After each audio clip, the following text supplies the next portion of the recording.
Welcome back to our YouTube channel. ഇന്നത്തെ വീഡിയോയിൽ ഈ വർഷം മാറിയ 6ാം ക്ലാസ്സിലെ സോഷ്യൽ സയൻസ് 9ാമത്തെ അധ്യായം ഭരണഘടനയ്ക്കൊരു മുഖവുര.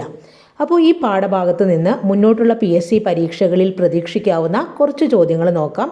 വീഡിയോ മുഴുവനായിട്ട് കാണാൻ ശ്രമിക്കുക. വീഡിയോ ഉപകാരപ്പെടുന്നുണ്ടെങ്കിൽ ലൈക്ക് ചെയ്യാനും ഷെയർ ചെയ്യാനും കമൻറ്റ് ചെയ്യാനും മറക്കരുത്. ഈ പാഠഭാഗത്ത് നിന്ന് പ്രതീക്ഷിക്കാവുന്ന ആദ്യത്തെ ചോദ്യം, ഭരണഘടന എന്നാൽ എന്ത്? ഒരു രാഷ്ട്രത്തിലെ ഗവൺമെൻറ്റിൻ്റെ സംഘാടനത്തിനും പ്രവർത്തനത്തിനും ആവശ്യമായ അടിസ്ഥാന നിയമങ്ങൾ, തത്വങ്ങൾ, വ്യവസ്ഥകൾ എന്നിവ അടങ്ങിയ ആധികാരിക രേഖയാണ് ഭരണഘടന. അപ്പോൾ തിരിച്ചും ചോദിക്കാം, ഒരു രാഷ്ട്രത്തിലെ ഗവൺമെൻറ്റിൻ്റെ സംഘാടനത്തിനും പ്രവർത്തനത്തിനും ആവശ്യമായ അടിസ്ഥാന നിയമങ്ങൾ, തത്വങ്ങൾ, വ്യവസ്ഥകൾ എന്നിവ അടങ്ങിയ ആധികാരിക രേഖ അത് ഭരണഘടനയാണ്. അപ്പോൾ നമ്മുടെ ഇന്ത്യൻ ഭരണഘടനയുടെ ശില്പി ആരാണ്? ഡോക്ടർ BR അംബേദ്കർ ആണ്. ഏറ്റവും വലിയ ജനാധിപത്യ രാജ്യമാണ് ഇന്ത്യ. ഏറ്റവും വലിയ എഴുതപ്പെട്ട ഭരണഘടനയുള്ള രാജ്യം ഇന്ത്യയാണ്. ഇന്ത്യയുടേതാണ് ലോകത്തിലെ ഏറ്റവും വലിയ എഴുതപ്പെട്ടിട്ടുള്ള ഭരണഘടന. ഒരു രാജ്യം ഭരിക്കുന്ന ഭരണകർത്താക്കൾക്ക് അധികാരം ലഭിക്കുന്നത്, പൗരന്മാരുടെ ചുമതലകൾ രേഖപ്പെടുത്തിയിരിക്കുന്നത്, നമ്മുടെ രാഷ്ട്രത്തിൻ്റെ ഭരണ സംവിധാനം എങ്ങനെയിരിക്കണം എന്നൊക്കെ എഴുതി വച്ചിട്ടുള്ളതും ജനങ്ങളുടെ അവകാശങ്ങളെക്കുറിച്ച് പ്രതിപാദിക്കുന്നതും ഭരണഘടനയിലാണ്. ഇപ്പോൾ ഭരണഘടനയാണ് ആധികാരിക രേഖ. അടുത്തതായി നമുക്കിവിടെ പഠിക്കാനുള്ളത് ഭരണഘടനയുടെ മുൻഗാമികളെക്കുറിച്ചാണ്. അതിൽ ആദ്യം പഠിക്കാനുള്ളത് ഹമ്മുറാബിയുടെ നിയമസംഹിത. ഈ ഭാഗത്ത് നിന്ന് ചോദിക്കാൻ സാധ്യതയുള്ളൊരു ചോദ്യം, ലോകത്തിലെ ഏറ്റവും പഴക്കം ചെന്ന നിയമസംഹിത ഹമ്മുറാബിയുടെ നിയമസംഹിതയാണ്. ലോകത്തിലെ ഏറ്റവും പഴക്കം ചെന്ന നിയമസംഹിത ഹമ്മുറാബിയുടെ നിയമസംഹിത. ആരായിരുന്നു ഹമ്മുറാബി? മെസപ്പൊട്ടേമിയൻ സംസ്കാരത്തിന് കീഴിലെ ബാബിലോണിയൻ സാമ്രാജ്യത്തിലെ ഭരണാധികാരിയായിരുന്നു ഹമ്മുറാബി. അദ്ദേഹത്തിൻ്റെ ഭരണകാലഘട്ടം BCE 1792 മുതൽ BCE 1750 വരെയായിരുന്നു.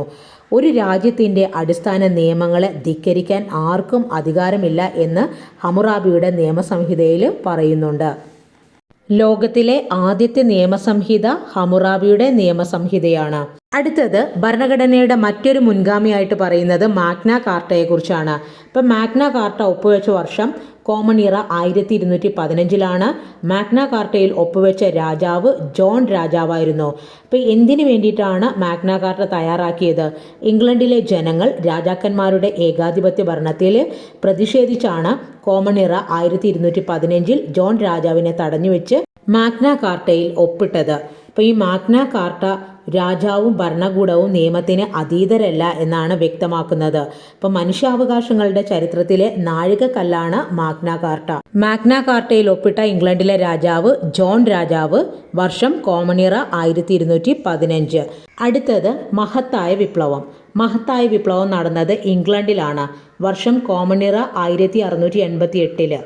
കോമൺ ഇറ 1688 മഹത്തായ വിപ്ലവം നടന്നത്. 17ാം നൂറ്റാണ്ടിൽ ഇംഗ്ലണ്ടിലെ പാർലമെന്റിന്റെ താല്പര്യങ്ങൾക്ക് വിരുദ്ധമായി പ്രവർത്തിച്ച രാജാക്കന്മാരും പാർലമെന്റും തമ്മിൽ നടന്ന സംഘർഷങ്ങളിൽ പ്രധാനപ്പെട്ടതായിരുന്നു 1688 മഹത്തായ വിപ്ലവം. ഈ മഹത്തായ വിപ്ലവത്തിന്റെ ലക്ഷ്യം രാജാവിന്റെ സ്വേച്ഛാധിപത്യം അവസാനിപ്പിക്കുക, പാർലമെന്റിന്റെ അധികാരം വർദ്ധിപ്പിക്കുക എന്നുള്ളതായിരുന്നു. ഓർമ്മിച്ചു വെക്കേണ്ട പോയിന്റ്, കോമൺ ഇറ 1688 മഹത്തായ വിപ്ലവം നടന്നത്. എവിടെ വെച്ചാണ് നടന്നത്? ഇംഗ്ലണ്ടിൽ വെച്ചാണ് നടന്നത്. അടുത്തത് അമേരിക്കൻ സ്വാതന്ത്ര്യ പ്രഖ്യാപനം. ബ്രിട്ടന്റെ അധീനതയിലായിരുന്ന 13 വടക്കേ അമേരിക്കൻ കോളനികൾ ബ്രിട്ടന്റെ തെറ്റായ നയങ്ങൾക്കെതിരെ പോരാട്ടം നടത്തി. തുടർന്ന് കോമൺ ഇറ 1776 കോളനികൾ നടത്തിയ പ്രഖ്യാപനമാണ് അമേരിക്കൻ സ്വാതന്ത്ര്യ പ്രഖ്യാപനം. അമേരിക്കൻ സ്വാതന്ത്ര്യ പ്രഖ്യാപനം നടന്ന വർഷം 1776 ജൂലൈ 4. ഈ ഒരു സ്വാതന്ത്ര്യ പ്രഖ്യാപനത്തിൻ്റെ ഏറ്റവും പ്രധാനപ്പെട്ട ഘടകം ഗവൺമെന്റിനെ നീക്കം ചെയ്യാൻ ജനങ്ങൾക്ക് അധികാരമുണ്ട് എന്നതാണ്. ലോകത്തിലെ ആദ്യത്തെ എഴുതപ്പെട്ട ഭരണഘടന അമേരിക്കൻ ഭരണഘടനയാണ്. അതിൻ്റെ രൂപീകരണത്തിലേക്ക് നയിച്ചത് അമേരിക്കൻ സ്വാതന്ത്ര്യ പ്രഖ്യാപനം തന്നെയായിരുന്നു. അടുത്തത് ഫ്രഞ്ച് വിപ്ലവം. സ്വാതന്ത്ര്യം, സമത്വം, സാഹോദര്യം ഈ മുദ്രാവാക്യങ്ങൾ ഉയർത്തിപ്പിടിച്ച വിപ്ലവം ഏതായിരുന്നു? ഫ്രഞ്ച് വിപ്ലവം. ഫ്രഞ്ച് വിപ്ലവത്തിൻ്റെ മുദ്രാവാക്യങ്ങൾ സ്വാതന്ത്ര്യം, സമത്വം, സാഹോദര്യം. 1789 ഫ്രഞ്ച് വിപ്ലവം നടന്നത്. 1789 രാജാധികാരത്തിനെതിരെ ജനങ്ങളുടെ പരമാധികാരം എന്ന ആശയമാണ് ഇവിടെ അംഗീകരിക്കപ്പെട്ടത്. ഇതോടെ ഫ്രാൻസിൽ ഒരു ഭരണഘടന രൂപപ്പെട്ടു. ഫ്രാൻസിലെ ഭരണഘടന രൂപപ്പെടാൻ കാരണമായിട്ടുള്ള വിപ്ലവം ഫ്രഞ്ച് വിപ്ലവമാണ്. രാജാവിൻ്റെ അധികാരങ്ങൾ ഭരണഘടനയ്ക്ക് വിധേയമാക്കപ്പെടുകയും ചെയ്തു. ഇവിടെ കുറച്ച് ചോദ്യങ്ങൾ തന്നിട്ടുണ്ട്. രാജാവിൻ്റെ അധികാരങ്ങൾ ഭരണഘടനയ്ക്ക് വിധേയമായത് ഫ്രഞ്ച് വിപ്ലവത്തിലൂടെയാണ്. ലോകത്തിലെ ആദ്യത്തെ എഴുതപ്പെട്ട ഭരണഘടന അമേരിക്കയുടേതാണ്. ചരിത്രത്തിലെ ഏറ്റവും പഴക്കം ചെന്ന നിയമസംഹിത അമുറാബിയുടെ നിയമസംഹിതയാണ്. രാജാവിൻ്റെ സ്വേച്ഛാധിപത്യം അവസാനിക്കുകയും പാർലമെൻറ്റിൻ്റെ അധികാരം വർദ്ധിക്കുകയും ചെയ്യാൻ കാരണമായത് മഹത്തായ വിപ്ലവമാണ്. നടന്നത് 1688. മനുഷ്യാവകാശങ്ങളുടെ ചരിത്രത്തിലെ നാഴികക്കല്ലെന്നറിയപ്പെടുന്നത് മാഗ്ന കാർട്ടയാണ്. മാഗ്ന കാർട്ട നടന്ന വർഷം 1215. നമ്മുടെ ഈ ലോകത്ത് പലതരം ഭരണഘടനകൾ നിലനിൽക്കുന്നുണ്ട്. സ്വഭാവം, മാറ്റം വരുത്തുന്നതിനുള്ള പ്രക്രിയ, രൂപം കൊണ്ട രീതി, ഇവയുടെ അടിസ്ഥാനത്തിൽ ഭരണഘടനയെ 3ആയിട്ട് തരംതിരിക്കാം. സ്വഭാവത്തിൻ്റെ അടിസ്ഥാനത്തിൽ ലിഖിതമെന്നും അലിഖിതമെന്നും 2ആയിട്ട് തരംതിരിക്കാം. മാറ്റം വരുത്തുന്നതിനുള്ള പ്രക്രിയയുടെ ഫലമായിട്ട് ദൃഢമായത്, അയവുള്ളത്, അങ്ങനെ 2ആയിട്ട് ഭരണഘടനയെ തിരിക്കാം. രൂപം കൊണ്ട രീതി അനുസരിച്ച് നടപ്പിലാക്കിയത്, പരിണമിച്ചത്, ഇങ്ങനെ 2ആയിട്ട് തരംതിരിക്കാം. അപ്പോൾ ഓർമ്മിച്ചു വെക്കുക, സ്വഭാവം, മാറ്റം വരുത്തുന്നതിനുള്ള പ്രക്രിയ, രൂപം കൊണ്ട രീതി. ഇതിൻ്റെ ബേസിസിലാണ് ഭരണഘടനയെ നമ്മൾ തരംതിരിച്ചിട്ടുള്ളത്. ഈ ഭാഗത്ത് നിന്ന് വരാനിരിക്കുന്ന LGS പരീക്ഷയിൽ നമുക്ക് ചോദ്യങ്ങൾ പ്രതീക്ഷിക്കാം. ഒന്നാമത്തത് ലിഖിത ഭരണഘടന.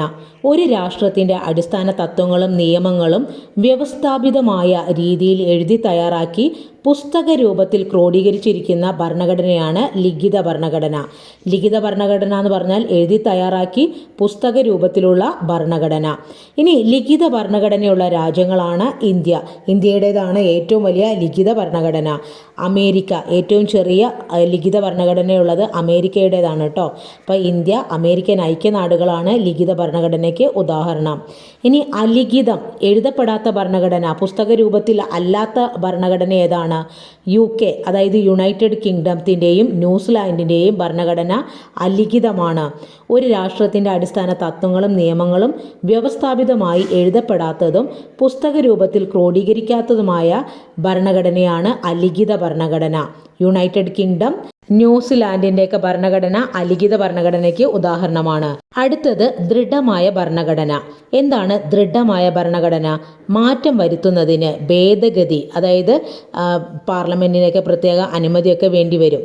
കർക്കശമായ നടപടിക്രമങ്ങൾ ആവശ്യമുള്ള ഭരണഘടനയാണ് ദൃഢമായ ഭരണഘടന. ദൃഢമായ ഭരണഘടനയുള്ള രാജ്യം അമേരിക്കൻ ഐക്യനാടുകൾ, ഓസ്ട്രേലിയ. അടുത്തത് ഫ്ലെക്സിബിൾ അഥവാ അയവുള്ള ഭരണഘടനയ്ക്ക് ഉദാഹരണമാണ് United kingdom, New Zealand. United kingdom, New Zealand അതായത് എളുപ്പത്തിൽ മാറ്റം വരുത്താം, ഭേദഗതി വരുത്താൻ കഴിയുന്ന, അല്ലെങ്കിൽ ഭരണഘടന എപ്പോഴും മാറ്റം വരുത്തുന്നതിനെയാണ് നമ്മൾ ഭേദഗതി എന്ന് പറയുന്നത്. അങ്ങനെ എളുപ്പത്തിൽ ഭേദഗതി ചെയ്യാൻ സാധിക്കുന്ന ഭരണഘടനയാണ് ഫ്ലെക്സിബിൾ അഥവാ അയവുള്ള ഭരണഘടന. ഉദാഹരണം യുണൈറ്റഡ് കിങ്ഡം, ന്യൂസിലാൻഡ്. ഇനി അടുത്തത് നടപ്പിലാക്കിയത്. ഭരണഘടന നിർമ്മാണ സഭയുടെയോ കൗൺസിലിൻ്റെയോ രൂപീകരണ ശേഷം എഴുതി തയ്യാറാക്കി പ്രാബല്യത്തിൽ വരുന്ന ഭരണഘടനയാണ് ഏത്? നടപ്പിലാക്കിയ ഭരണഘടന. അമേരിക്കൻ ഐക്യനാടുകൾ, ഇന്ത്യയുടേതൊക്കെ ഇത്തരത്തിൽ ഭരണഘടനാ നിർമ്മാണ കൗൺസിലിൻ്റെയൊക്കെ രൂപീകരണത്തിന് ശേഷം തയ്യാറാക്കിയ ഭരണഘടനയാണ്. ഇനി അടുത്തത് പരിണമിച്ചത്. ക്രമേണയുള്ള മാറ്റങ്ങളുടെ ഫലമായി രൂപപ്പെട്ട ഭരണഘടന. കരാറുകൾ, വിധിന്യായങ്ങൾ, നിയമങ്ങൾ, സമ്പ്രദായങ്ങൾ എന്നീ രൂപത്തിലുള്ള വ്യവസ്ഥകളും വഴക്കങ്ങളും ഉൾപ്പെടുന്നതാണ് പരിണമിച്ച ഭരണഘടന. പരിണമിച്ച ഭരണഘടനയുള്ള രാജ്യങ്ങളാണ് United kingdom, Canada. United kingdom, Canada. ഇവിടെ ഒരു ടേബിൾ തന്നിട്ടുണ്ട്. അപ്പോൾ ലിഖിത ഭരണഘടനയുള്ള രാജ്യങ്ങൾ ഇന്ത്യ, USA അതായത് അമേരിക്ക. അലിഖിത ഭരണഘടന UK, ന്യൂസിലാൻഡ്. ദൃഢമായ ഭരണഘടനയുള്ളത് USA, ഓസ്ട്രേലിയ. അയവുള്ള ഭരണഘടനയുള്ള രാജ്യങ്ങൾ UK, ന്യൂസിലാൻഡ്. നടപ്പിലാക്കിയ ഭരണഘടനയുള്ളത് USA, ഇന്ത്യ. പരിണമിച്ചത് UK, Canada. അടുത്ത ചോദ്യം വരാൻ സാധ്യതയുള്ളൊരു ഭാഗം ഭരണഘടനയുടെ അവശ്യ ഗുണങ്ങളുമായി ബന്ധപ്പെട്ടവയാണ്. അപ്പോൾ നമ്മളോട് ചോദിക്കും, ഭരണഘടനയുടെ അവശ്യ ഗുണങ്ങളുമായി ബന്ധപ്പെട്ടവ തന്നിട്ടുള്ളതിൽ ഏതാണ്?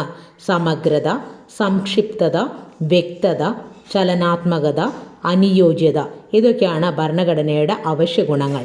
എന്താണ് സമഗ്രത?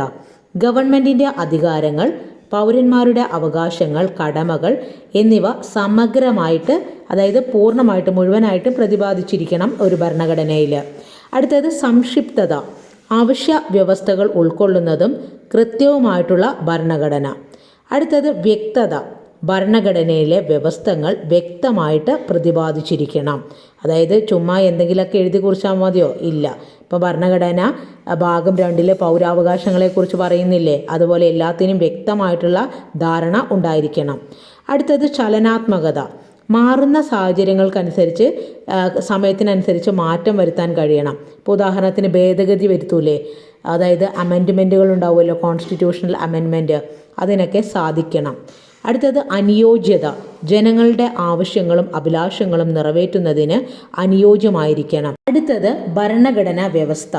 ഗവൺമെന്റിന്റെ അധികാരങ്ങളെ ഭരണഘടനാപരമായി പരിമിതപ്പെടുത്തുന്ന രാഷ്ട്രീയ ക്രമമാണ് ഭരണഘടനാ വ്യവസ്ഥ. ഭരണാധികാരികൾ നിയമങ്ങൾ അനുസരിക്കാൻ ബാധ്യസ്ഥരാണ്. ഭരണം നടത്തുന്നവർക്ക് പ്രത്യേക പരിഗണനയൊന്നും നൽകൂല. കാരണം അവർക്ക് നിയന്ത്രണങ്ങൾ ഇല്ലെങ്കിൽ ജനാധിപത്യ ഭരണം സ്വേച്ഛാധിപത്യ ഭരണത്തിലേക്ക് അട്ടിമറിക്കാൻ സാധ്യതയുണ്ട്. ഇതിനെതിരെയാണ് ഭരണഘടനാ വ്യവസ്ഥ നിലകൊള്ളുന്നത്. ഈ ഭാഗത്ത് നിന്ന് പ്രതീക്ഷിക്കാവുന്ന മറ്റൊരു ചോദ്യമാണ് ഒരു രാഷ്ട്രത്തിലെ ഭരണാധികാരികളുടെ വിന്യാസം. ഇങ്ങനെ ഭരണഘടനയ്ക്ക് നിർവചനം നൽകിയത് അരിസ്റ്റോട്ടിലാണ് ഒരു രാഷ്ട്രത്തിലെ ഭരണാധികാരികളുടെ വിന്യാസം എന്ന ഭരണഘടനയ്ക്കൊരു നിർവചനം നൽകിയത്. അദ്ദേഹം നിയമങ്ങളെ സാധാരണ നിയമങ്ങളെന്നും ഭരണഘടനാ നിയമങ്ങളെന്നും രണ്ടായിട്ട് തരംതിരിച്ചിട്ടുണ്ട്. ഭരണാധികാരികളെ നിയന്ത്രിക്കുക, നിയമവാഴ്ച ഉറപ്പാക്കുക, ജനങ്ങളുടെ അവകാശങ്ങൾ നിർവചിക്കുക എന്നിവ ഭരണഘടനാ വ്യവസ്ഥയിൽ ഉൾപ്പെടുന്ന നിയമങ്ങളാണ്.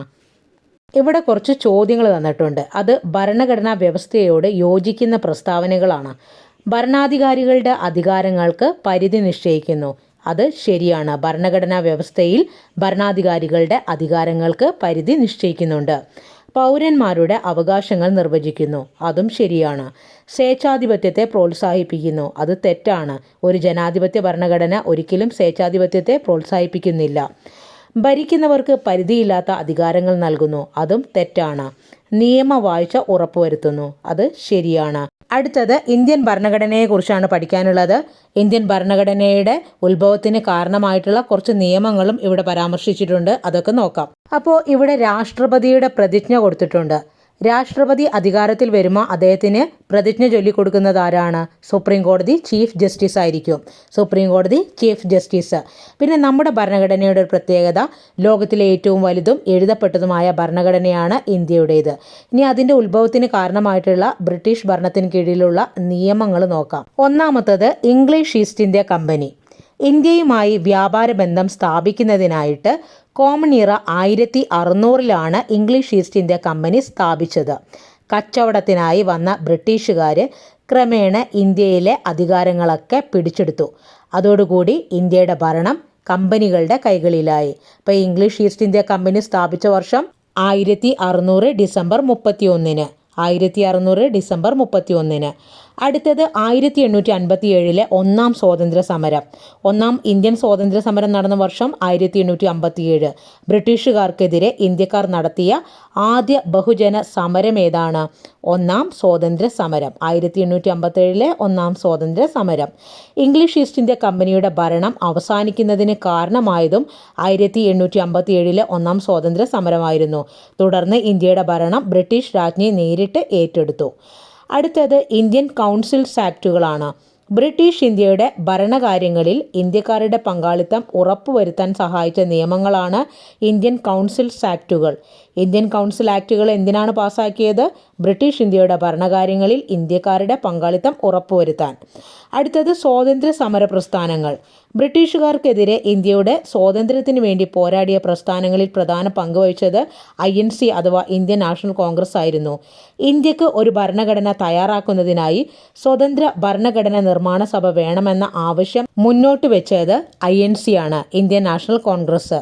1936 ലക്നൗ സമ്മേളനത്തിലാണ് ഇന്ത്യക്ക് ഒരു ഭരണഘടന വേണമെന്നൊരു ആശയം ആദ്യമായിട്ട് MN റോയ് മുന്നോട്ട് വെച്ചത്. അടുത്തത് ഗവൺമെൻറ് ഓഫ് ഇന്ത്യ ആക്ട്. ഇന്ത്യക്കാരുടെ ഭരണ പങ്കാളിത്തം ക്രമേണ വർദ്ധിപ്പിക്കുക, ഇന്ത്യയിൽ മെച്ചപ്പെട്ട ഭരണം ഉറപ്പുവരുത്തുക, അതിനുവേണ്ടി ബ്രിട്ടീഷുകാർ നടപ്പിലാക്കിയ നിയമമാണ് ഗവൺമെൻറ് ഓഫ് ഇന്ത്യ ആക്റ്റുകൾ. Government of India act 1935. അടുത്തത് ക്യാബിനറ്റ് മിഷൻ. ഇവിടുന്ന് എല്ലായ്പ്പോഴും ഒരു ചോദ്യം വരാറുണ്ട്. ഇന്ത്യക്ക് പൂർണ്ണമായ സ്വയംഭരണ അധികാരം നൽകുന്നതിന് വേണ്ടി ബ്രിട്ടീഷ് ഗവൺമെൻറ് ക്യാബിനറ്റ് മിഷനെ ഇന്ത്യയിലേക്ക് അയച്ചു. അപ്പോൾ ഇന്ത്യക്കൊരു ഭരണഘടന വേണമെന്ന് നിർദ്ദേശിച്ച കമ്മീഷൻ ക്യാബിനറ്റ് മിഷനായിരുന്നു കേട്ടോ. ക്യാബിനറ്റ് മിഷൻ 1946 അതിൻ്റെ ഫലമായിട്ട് ഭരണഘടനാ നിർമ്മാണ സഭ നിലവിൽ വന്നത്. Cabinet mission 1946. ക്യാബിനറ്റ് മിഷനിൽ 3 അംഗങ്ങളാണ് ഉണ്ടായിരുന്നത്. പെറ്റിക് ലോറൻസ്, സ്റ്റാഫോർഡ് ക്രിപ്സ്, എ.വി. അലക്സാണ്ടർ തുടങ്ങിയവർ. ഭരണഘടനാ നിർമ്മാണ സഭ അഥവാ കോൺസ്റ്റിറ്റ്യൂവൻ്റ് അസംബ്ലി നിലവിൽ വന്നത് 1946. കോൺസ്റ്റിറ്റ്യൂവൻ്റ് അസംബ്ലിയുടെ താൽക്കാലിക അധ്യക്ഷൻ ഡോക്ടർ സച്ചിദാനന്ദ സിൻഹയായിരുന്നു. പിന്നെ സ്ഥിര അധ്യക്ഷനായിട്ട് മാറിയത് ഡോക്ടർ രാജേന്ദ്ര പ്രസാദ് കേട്ടോ. ഭരണഘടനാ നിർമ്മാണ സഭയുടെ സ്ഥിര അധ്യക്ഷൻ ഡോക്ടർ രാജേന്ദ്ര പ്രസാദ്. B.R. അംബേദ്കർ ആയിരുന്നു ഡ്രാഫ്റ്റിംഗ് കമ്മിറ്റിയുടെ ചെയർമാൻ. ഭരണഘടനയുടെ കരട് രൂപം തയ്യാറാക്കാനുള്ള ഡ്രാഫ്റ്റിംഗ് കമ്മിറ്റിയുടെ ചെയർമാൻ ഡോക്ടർ B.R. അംബേദ്കർ ആയിരുന്നു. ഭരണഘടനാ നിർമ്മാണ സഭ 1949 നവംബർ 26 ഭരണഘടനയ്ക്ക് അംഗീകാരം നൽകിയത്. അപ്പോൾ ഭരണഘടനാ നിർമ്മാണ സഭ ഭരണഘടനയ്ക്ക് അംഗീകാരം നൽകിയത് 1949 നവംബർ 26. ഈ നവംബർ 26 നിയമദിനമായിട്ടും പിന്നെ ഭരണഘടനാ ദിനമായിട്ടും ഒക്കെ ആചരിക്കാറുണ്ട്. ഇന്ത്യൻ കോൺസ്റ്റിറ്റ്യൂഷൻ ഔദ്യോഗികമായി നിലവിൽ വന്ന വർഷം ചോദിച്ചാൽ 1950 ജനുവരി 26. ഇന്ത്യൻ കോൺസ്റ്റിറ്റ്യൂഷൻ ഔദ്യോഗികമായി നിലവിൽ വന്ന ദിവസം 1950 ജനുവരി 26. അന്ന് റിപ്പബ്ലിക് ഡേ ആയിട്ടാണ് നമ്മൾ ആചരിക്കുന്നത്. ഇന്ത്യ ഒരു പരമാധികാര ജനാധിപത്യ റിപ്പബ്ലിക്കാണ്. ഒരു പരമാധികാര ജനാധിപത്യ റിപ്പബ്ലിക്ക്. അടുത്തത് ഇന്ത്യൻ ഭരണഘടനയുടെ ആമുഖം തന്നിട്ടുണ്ട്. ഈ ഭാഗത്തുനിന്നും ചോദ്യങ്ങൾ വരാറുണ്ട്. ഇന്ത്യൻ ഭരണഘടനയുടെ ആമുഖം തുടങ്ങുന്നത് ഭാരതത്തിലെ ജനങ്ങളായ നാം ഭാരതത്തെ ഒരു പരമാധികാര സ്ഥിതിസമത്വ മതേതര ജനാധിപത്യ റിപ്പബ്ലിക്കായി സംവിധാനം ചെയ്യുന്നു. പരീക്ഷയ്ക്ക് ഇതിൽ പറയുന്ന വാക്കുകളുടെ ഓർഡർ ചോദിക്കാറുണ്ട്. 1 പരമാധികാര സ്ഥിതിസമത്വ മതേതര ജനാധിപത്യ റിപ്പബ്ലിക്ക് കേട്ടോ. പിന്നെ സാമൂഹ്യ സാമ്പത്തിക രാഷ്ട്രീയ നീതി നടപ്പിലാക്കുന്നു. അടുത്തത് ഇവിടെ ഓർമ്മിച്ചു വെക്കുക. 1976 42 ഭരണഘടനാ ഭേദഗതി പ്രകാരമാണ് 2ാം വകുപ്പ് പ്രകാരം പരമാധികാര ജനാധിപത്യ റിപ്പബ്ലിക് എന്നതിന് പകരം പരമാധികാര സ്ഥിതിസമത്വ മതേതര ജനാധിപത്യ റിപ്പബ്ലിക് എന്ന് പുനഃസംവിധാനം ചെയ്തത്. അടുത്തത് മേൽപ്പറഞ്ഞ ആക്ട് 2ാം വകുപ്പ് പ്രകാരം രാഷ്ട്രത്തിൻ്റെ ഐക്യം എന്നതിന് പകരം രാഷ്ട്രത്തിൻ്റെ ഐക്യവും അഖണ്ഡതയും എന്ന് കൂട്ടിച്ചേർത്തു. അടുത്തത് ഇന്ത്യൻ ഭരണഘടനയുടെ അടിസ്ഥാന ലക്ഷ്യങ്ങളെക്കുറിച്ചാണ് പഠിക്കാനുള്ളത്. ഇന്ത്യൻ ഭരണഘടനയുടെ അടിസ്ഥാന ലക്ഷ്യങ്ങൾ: 1 പരമാധികാരം, 2 സ്ഥിതിസമത്വം, 3 മതേതരത്വം, 4 ജനാധിപത്യം, 5 റിപ്പബ്ലിക്ക്. ഈ ഭാഗത്തു നിന്ന് ചോദ്യങ്ങൾ വരാൻ സാധ്യതയുണ്ട്.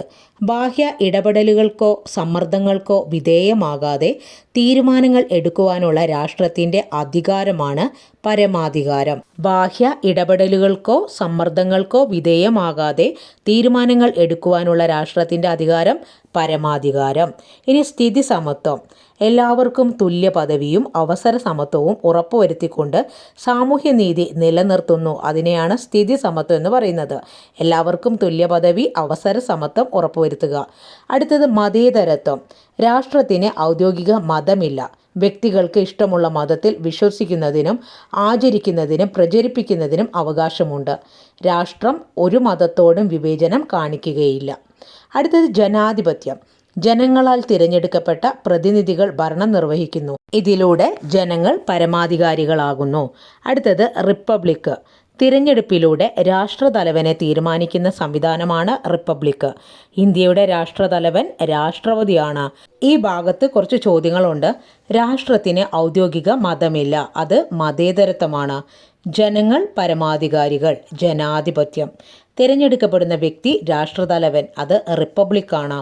ബാഹ്യ ഇടപെടലുകൾ ഇല്ലാതെ തീരുമാനങ്ങൾ എടുക്കുവാനുള്ള രാഷ്ട്രത്തിൻ്റെ അധികാരം പരമാധികാരം.